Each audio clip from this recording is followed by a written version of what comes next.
بسم اللہ الرحمن الرحیم، سب کو نام ہیلپ ڈیسک میں خوش آمدید۔ آج ہم پڑھیں گے افعال مد و ضم کی ترکیب کیسے کی جاتی ہے۔ افعال مد و ضم کی ترکیب نحوی دو طرح سے کی جاتی ہے۔ ایک ترکیب تو اس کی یہ ہے، ہمارے پاس ایک جملہ ہے، ایک نعم البدعۃ ھذہ۔ اب نعمہ یہ فعل مدحہ ہے۔ ایک ترکیب اس کی یہ ہے کہ اس کو فعل بنائیں گے، البدعۃ کو فاعل، فعل اپنے فاعل سے مل کر جملہ فعلیہ ہو کر یہ بنے گا خبر، اور اس مخصوص کو جو اس کا مخصوص ہوگا اس کو بنائیں گے ہم مبتدا۔ مبتدا خبر مل کر یہ بنے گا جملہ اسمیہ انشائیہ۔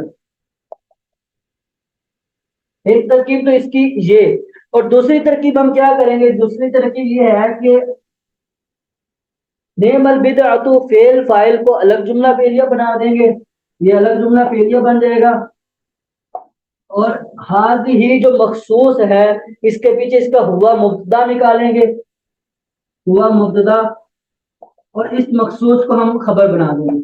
اب مبتدا خبر مل کر یہ جملہ اسمیہ بن جائے۔